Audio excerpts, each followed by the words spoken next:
Hi, my name is Jordan Casteel, and I'm an artist who lives in New York City, Harlem specifically. And we are in my studio today in the Bronx, New York, where I'm going to talk to you a bit about what it means to identify colors that you're going to use in a painting, and then to mix those colors, how you can get that done. So some of the things that I have set up to do that are nitrile gloves, because I work with oil paint specifically and it's a toxic material. I have a palette, which you see here. Mine is way fancier than necessary. If you get disposable palettes, that's totally okay. And then what I do sometimes is tape them onto a hard surface so that it doesn't move around when you're actually mixing the colors. I have rags. These are always handy. You can get a t-shirt from a family member or an old t-shirt of your own and cut them up. If they're just recycled material, is often good to use. I reuse these over time, so when they've dried, I've opened them back up and laid them flat for myself here.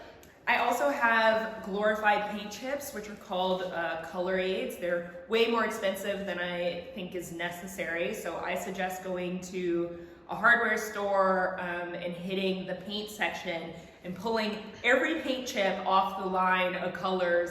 And then they usually come in strips where they have maybe 3 or 4 color gradients on that strip, and you can cut out each of those colors so you have a whole bunch of squares ready to go. But they're really helpful, and I'll explain why here in a second. I also have my reference material, which for me is going to be the image that I took. It is going to be, which you see drawn out behind me. So this image is going to help us identify and choose the colors that we want to use in the painting.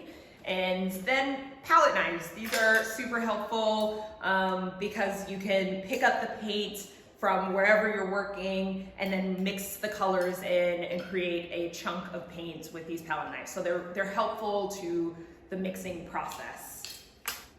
Oh, hi up there. So now let's get to mixing some colors, why don't we? I think the first step that we're gonna need is actually deciding the colors themselves before we even touch paint.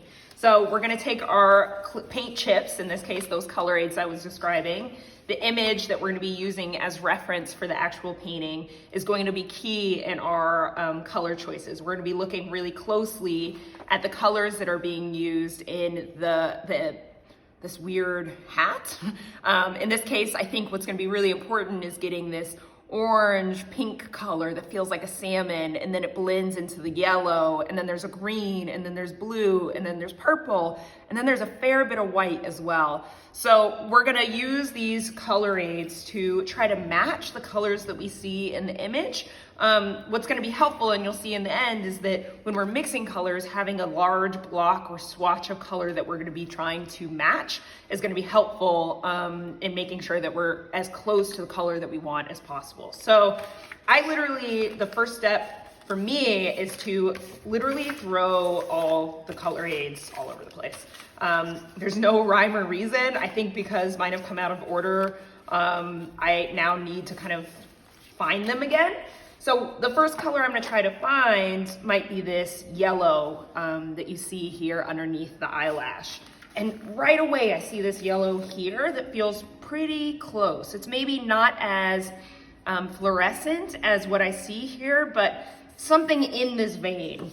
So I don't think this is it, but it's a good thing to see and know the difference between these two. I pick up this other color and it feels more like there's more white in it, less green, which might be closer to what we need. So then I hold it up again next to the image, and it actually does feel really close. So I'm gonna set this yellow aside and then keep kind of digging in this pile for other colors of, like this pink just got exciting because it also reminds me of parts of this hat and might be accurate.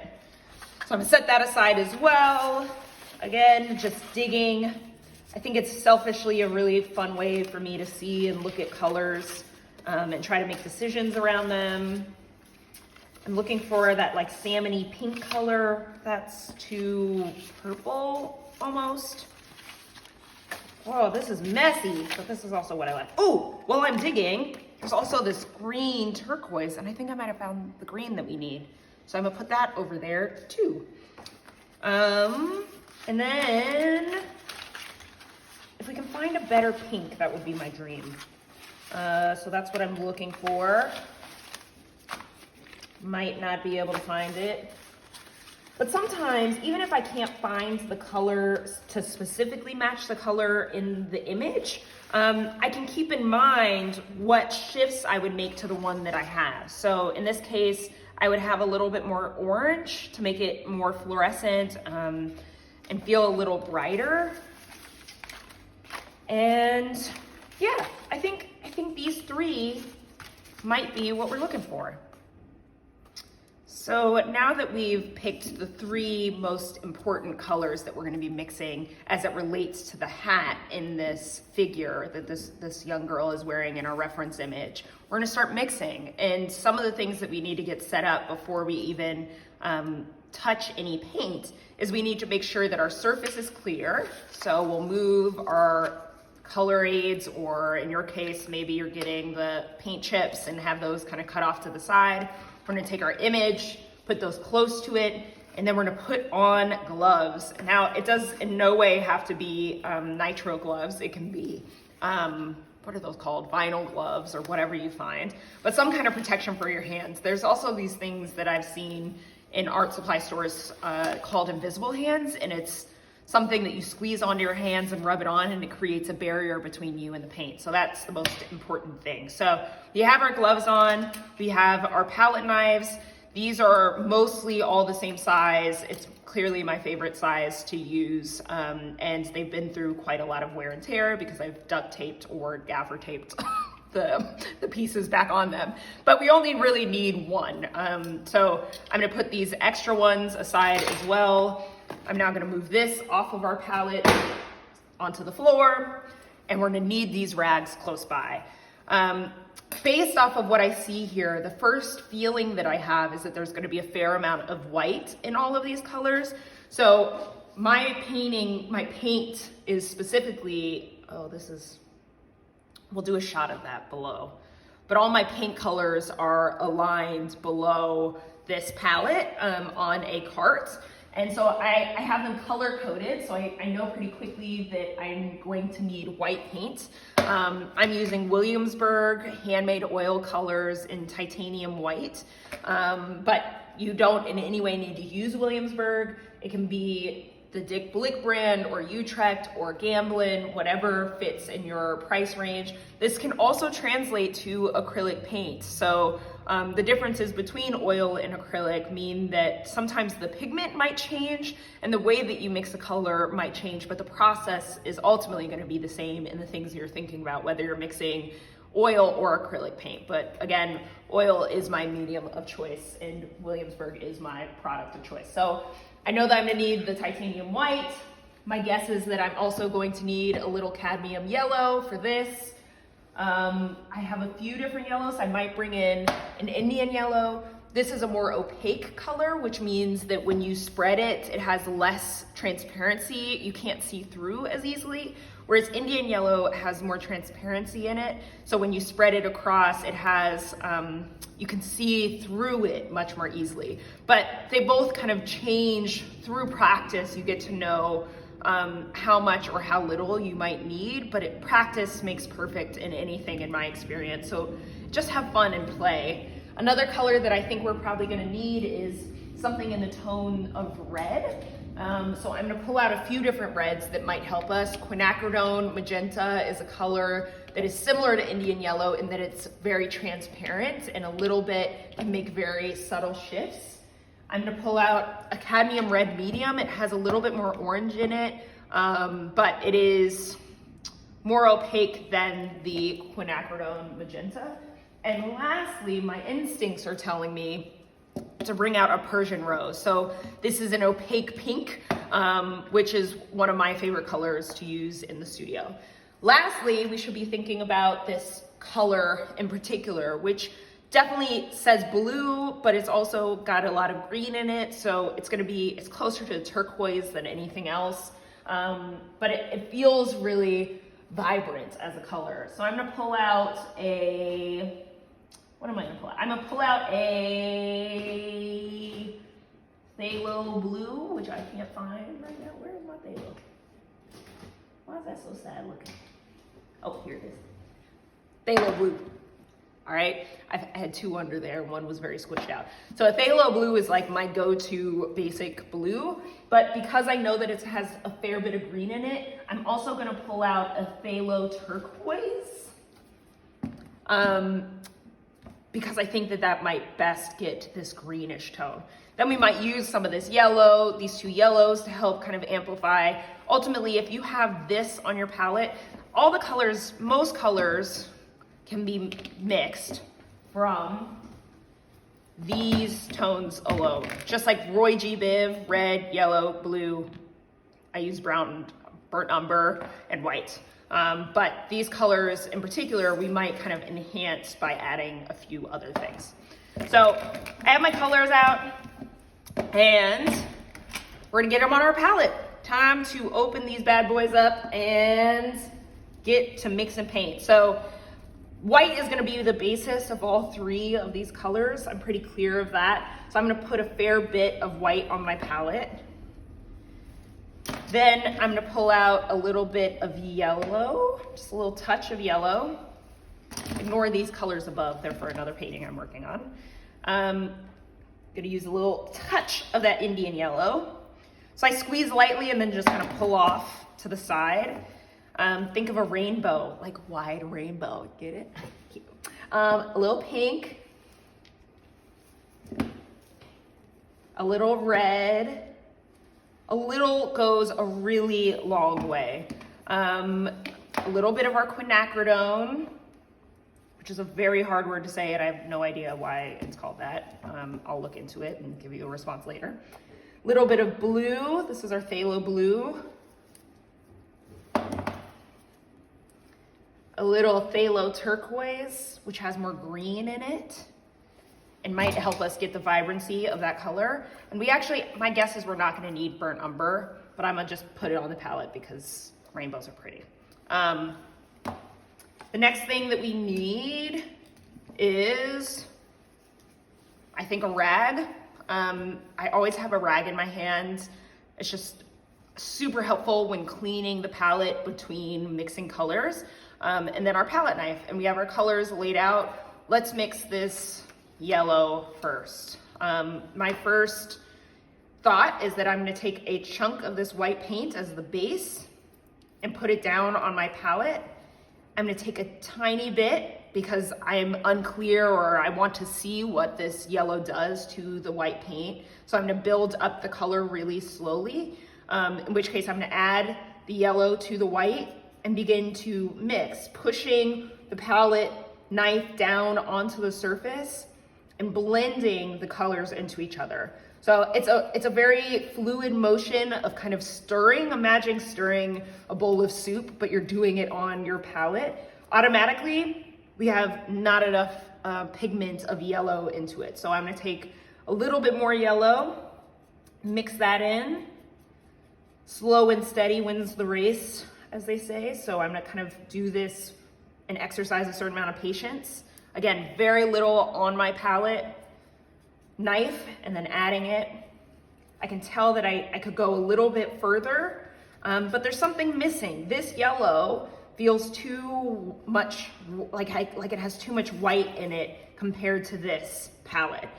So what I'm doing is I'm mixing the color and then holding the back of the palette knife over the palette paper or the color aid to determine if I'm on track or not. Another thing that I sometimes do is put a little bit of the color onto the color aid and see if it matches, and this isn't quite there yet. I think personally it might need a little warmth to it, so I'm gonna add a touch of that Indian yellow. Look at how quickly that shifted the color. And it almost took us into an orange zone, which is not where we want to be, which makes me start to think that we might need a little bit of brown, actually.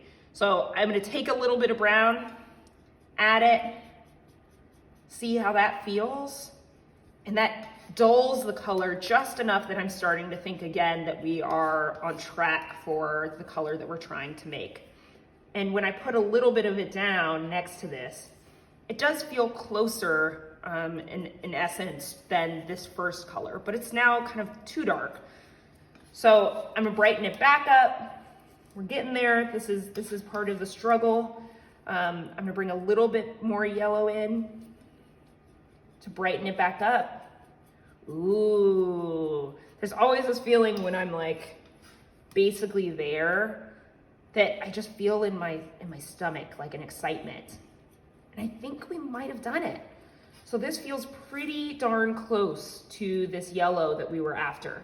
See, when I hold the palette next to it, it could, if I squint, it feels very similar to what this is. So I might put a little touch on there, and it feels pretty close, actually. So I think I'm gonna call that color done.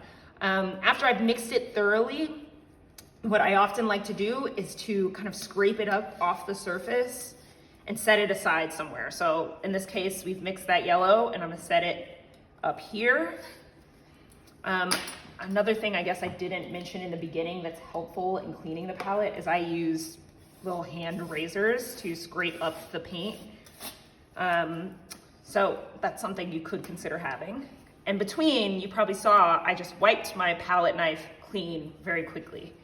So we're gonna set that yellow aside and grab our pink. This is the next color we're gonna try to match.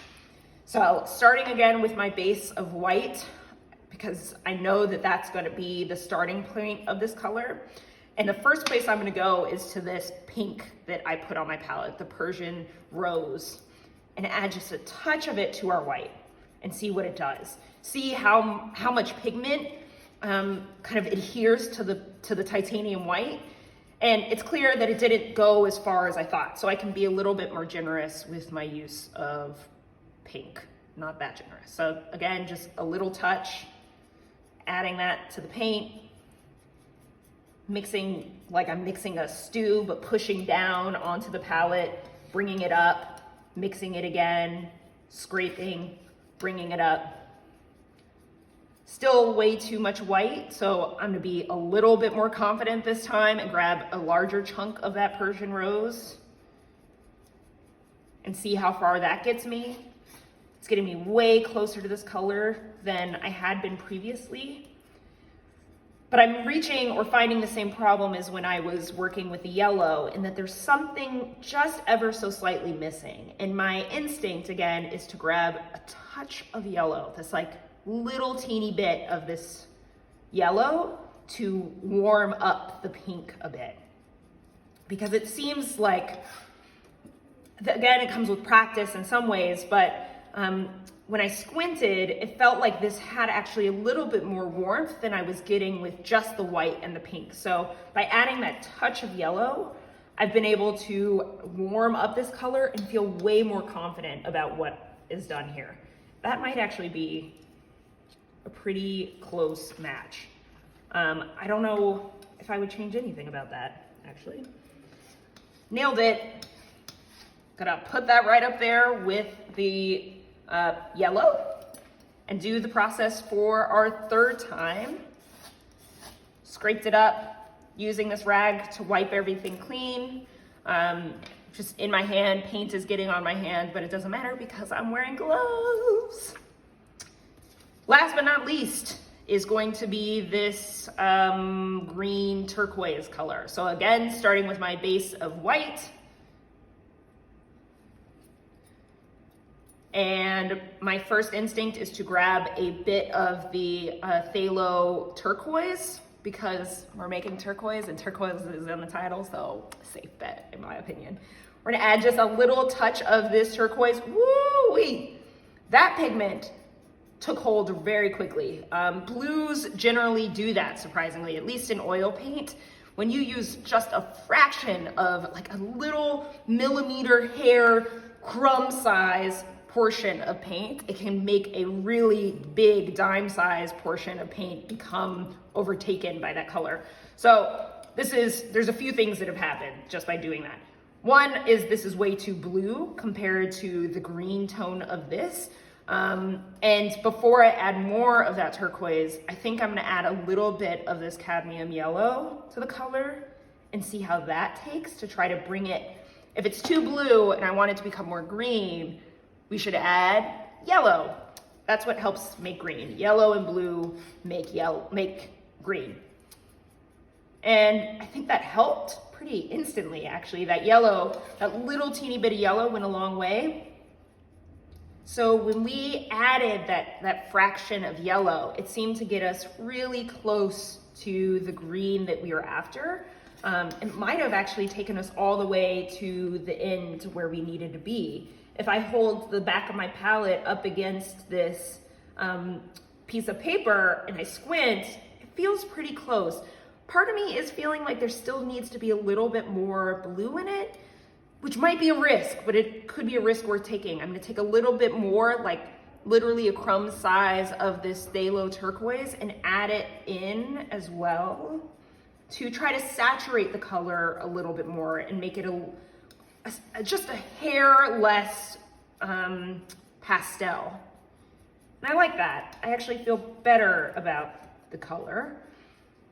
It's amazing how very subtle shifts, I might even add a little bit more, just a little bit more. My experience tells me to trust my instincts, and I encourage all of you to do the same, that if you think a color might need something, try it, see what happens. And the worst that can happen is you mix a color that is too far gone to save, so to speak. But I would say that 90% of colors, when you're mixing them, can be kind of readdressed and brought back to what you were after in the first place. So you might have to add a little bit more white or kind of thin out the pigment that you have in the color, but ultimately you will get there. And it's just paint, so there's no need to stress, because we can always start over.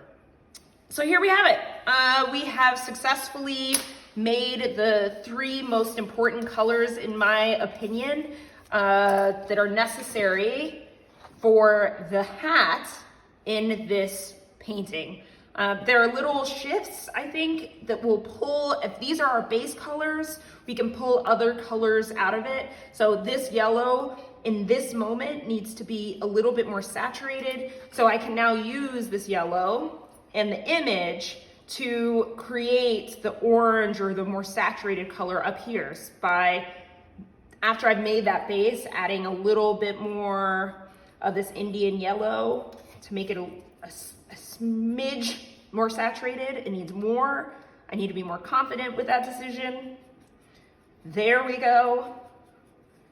That Indian yellow has taken it to exactly where we want it to be, to create just the subtle shifts between colors. The other thing that's happening in this moment in particular in the hat is there are moments where the colors are blended together. So we can take the first yellow we mixed and a little bit of the pink and put them next to each other. Mistake I just made, I should have wiped my palette knife, but that's okay. And then I'm going to imagine, making sure that's clean, like what happens if I merge these 2 colors together? And that is another color that we are going to need in our furry hat. I see a little bit of that in this area here. So, yeah, I hope you enjoyed that and that you have some fun building through a rainbow, building specific colors. There is an endless array of possibilities when it comes to color mixing, and I personally enjoy this part of my practice the most. I spend quite a lot of time mixing all the colors for my paintings in advance, and then using those colors to create a certain amount of consistency in the entire painting. So it's like mise en place, which is similar to, which is used as a French term referring to the organization of one's kitchen. And I mise en place my palette. I try to plan everything in advance. I mix all my colors so that when I'm actually painting, I don't have to think about color too deeply. I just get to enjoy the act of mark making and using my brush. So yeah, I hope you had fun with me, and I look forward to seeing what you create.